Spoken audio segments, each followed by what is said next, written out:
بہت سارے نشان لگا کر لایا مکتوبات امام ربانی پر.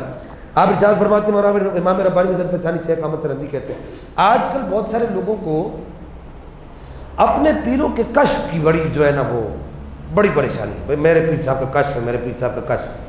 یہ بات یاد رکھیں کہ شریعت پہلے، تیرے پیر کا کشف بعد میں.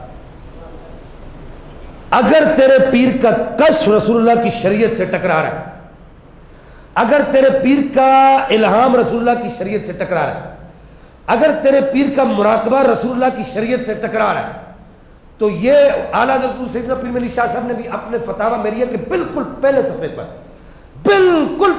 پر آپ نے اس بات کو لکھا ہے. آپ نے فرمایا ہم اسی کشف کو مانتے ہیں جو رسول اللہ کی شریعت کے ساتھ ہو، ہم اسی مراقبے کو مانتے ہیں جو رسول اللہ کی شریعت کے مطابق ہو، ہم اسی الہام کو مانتے ہیں جو رسول اللہ کی شریعت کے مطابق ہو. آپ فرماتے ہیں امام ربانی مظفر ثانی شیخ احمد سرہندی فرماتے ہیں، آپ فرماتے ہیں کہ اگر صوفیہ کا کشف، صوفیہ کا الہام، صوفیہ کا مراقبہ، یہ مکتوب نمبر ہے 289 اور یہ میرے پاس جو ترجمے والے مکتوبات ہیں اس کا صفحہ نمبر 687. آپ فرماتے ہیں اگر یہ ان کا الہام، صوفیہ کا الہام علماء اہل سنت و جماعت کی تعلیمات سے ٹکرا رہا ہے. اب یہاں شریعت کا لفظ استعمال نہیں کیا، کیا استعمال کیا؟ علماء اہل سنت و جماعت کی تعلیمات سے ٹکرا رہا ہے. اگر صوفیہ کا الہام، ہاں جی، آج وہ جو ہے جن کو نہ شریعت کا پتہ، نہ طریقت کا پتہ، نہ معرفت کا پتہ، نہ حقیقت کا پتہ، وہ کہتے جی میرے بابا سائی نے کہا ہے. میں نے کہا تیرے بابا سائی نے کہا ہے تو ہم کیا کریں؟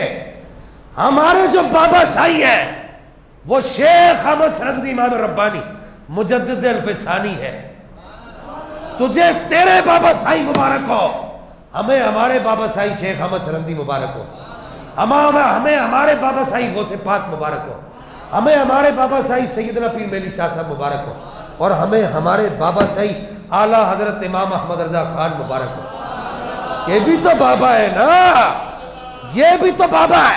امام ربانی مظفر ثانی شیخ احمد سرہندی فرماتے ہیں کہ اگر صوفیہ کا کشف اہل سنت و جماعت کے علماء سے ٹکرا رہا ہے، ان کے اقوال سے ٹکرا رہا ہے، تو فرماتے ہیں کہ صوفیہ کے کشف کو مردود اور نامقبول جانا جائے گا. وہ مردود ہے، مقبول نہیں ہے.